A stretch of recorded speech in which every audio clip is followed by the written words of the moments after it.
بسم اللہ الرحمن الرحیم۔ السلام علیکم۔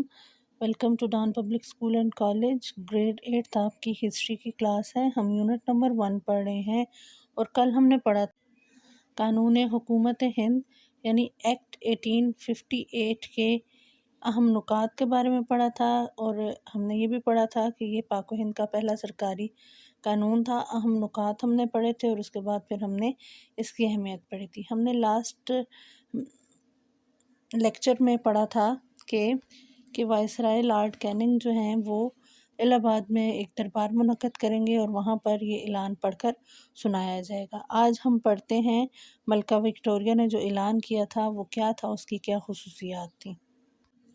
جی 8 کلاس، آج ہم پڑھیں گے ملکہ وکٹوریہ کے اعلان کی خصوصیات۔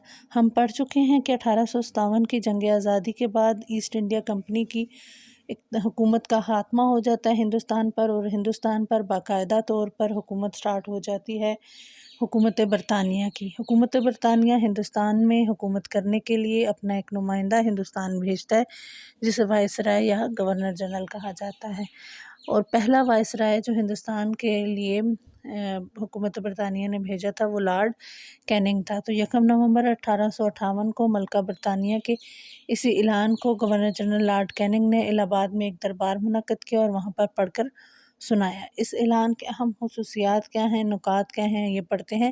نمبر 1، اس میں پوائنٹ میں یہ کہا ہے انہوں نے کہ یہ اعلان دراصل ایسٹ انڈیا کمپنی سے اقتدار تاج برطانیہ کو منتقل کرنے کے لیے کیا گیا تھا۔ عوام کو بتانے کے لیے اعلان کیا گیا تھا کہ حکومت برطانیہ کی اب براہ راست ہندوستان پر حکومت شروع ہو گئی ہے، جبکہ ایسٹ انڈیا کمپنی کی حکومت کا خاتمہ ہو گیا ہے۔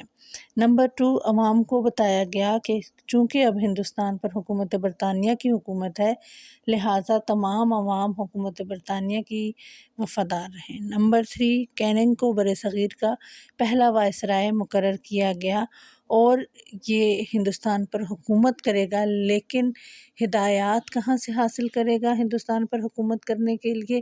تو حکومت چلانے کے لیے ان کو برطانوی پارلیمنٹ کے ایک وزیر ہیں جن کو سیکرٹری آف اسٹیٹ کہا جاتا ہے، وہ جو ہے وہ ہدایات دیں گے، اور یہ ان کی ہدایات اور احکامات پر عمل کرتے ہوئے ہندوستان پر حکومت کریں گے۔ نمبر 4 ہمارے پاس یہ ہے کہ ملکہ نے اعلان میں کہا کہ حکومت برطانیہ کسی ملک پر بھی جارحیت نہیں کرے گی اور کسی کو پر بھی جبر نہیں کیا جائے گا، اور ملک میں موجود جو شاہی ریاستیں ہیں ان کو آزاد رکھا جائے گا اور ان کے حکمرانوں کو اور رعایا کا احترام کیا جائے گا۔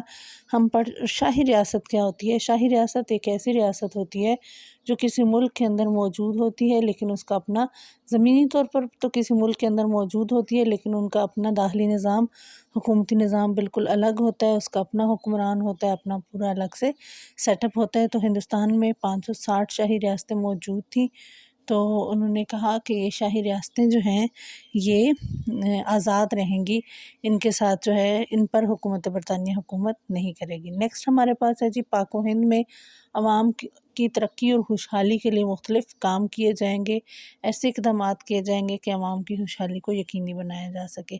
اس کے بعد انہوں نے کہا مذہبی مداخلت نہیں کی جائے گی، یعنی کہ ہندوستان میں رہنے والے تمام مذاہب سے رہنے والے سے تعلق رکھنے والے لوگ اپنے مذہب کے مطابق زندگی گزار سکیں گے، ان کو کسی قسم کا دباؤ یا کوئی پابندی ان پر نہیں ہوگی۔ نیکسٹ ہے ہمارے پاس کہ ہندوستان میں رہنے والے جو لوگ ہیں ان کے لیے لفظ یوز کیا رعایا۔ ہندوستان میں رہنے والے جو لوگ ہیں، جو حکومت برطانیہ کی جو رعایا ہے، وہ ہندوستان میں رہنے والے جتنے بھی لوگ ہیں ان کو قابلیت اور اہلیت کی بنیاد پر سرکاری ملازمتوں میں حصہ دیا جائے گا۔ مطلب یہ نہیں کہ جو کوئی قابل ہوگا تو اسی کو سرکاری ملازمت میں حصہ دیا جائے گا، بلکہ یہ نہیں کہ جو کوئی کسی کو پسند کرتا ہے تو اس کی بیس پر یا سفارش کی بیس پر یا ہندو ہونے کی بیس پر یا مسلمان ہونے کی بیس پر نہ دی جائے، اس قسم کا کوئی کام نہیں ہوگا۔ ملکہ برطانیہ نے کہا کہ قابلیت اور اہلیت کی رعایا کو سرکاری ملازمتوں میں حصہ دیا جائے گا۔ نمبر 8 ہمارے پاس تھا قانون بناتے وقت پاک و ہند کی عوام کے مذہب اور رسم و رواج کا باقاعدہ خیال رکھا جائے گا، یعنی کہ کیونکہ اب ہندوستان پر حکومت قائم ہو گئی ہے حکومت برطانیہ کی، لہٰذا حکومت برطانیہ اپنی طرف سے آئین یا قانون بنا کر ہندوستان میں بھیجے گا جس کے تحت ہندوستان کا نظم و نسق چلایا جائے گا۔ تو انہوں نے کہا جتنے بھی آئین یا قوانین جو ہندوستان کے لیے بنائے جائیں گے ان میں ہندوستان میں رہنے والے تمام مذاہب کے لوگوں کے مذہب اور ان کے رسم و رواج کو سامنے رکھا جائے گا۔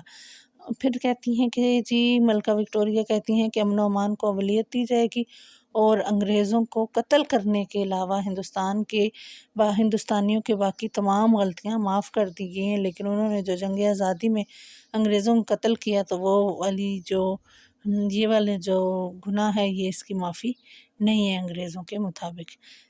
یہ تھا جی ملکہ وکٹوریہ کے اعلان کی خصوصیات۔ یہ اعلان تاریخ میں بہت اہمیت رکھتا ہے کیونکہ یہ اعلان 1917 تک، اسی اعلان کے تحت 1917 تک جو ہے وہ ہندوستان کا نظم و نسق چلایا گیا۔ Let's move to the homework. Dear students, آپ کا ہوم ورک یہ ہے کہ یونٹ نمبر 1 کا آپ کا کوسچن ہے ملکہ وکٹوریہ کے اعلان کی نمایاں خصوصیات لکھیے۔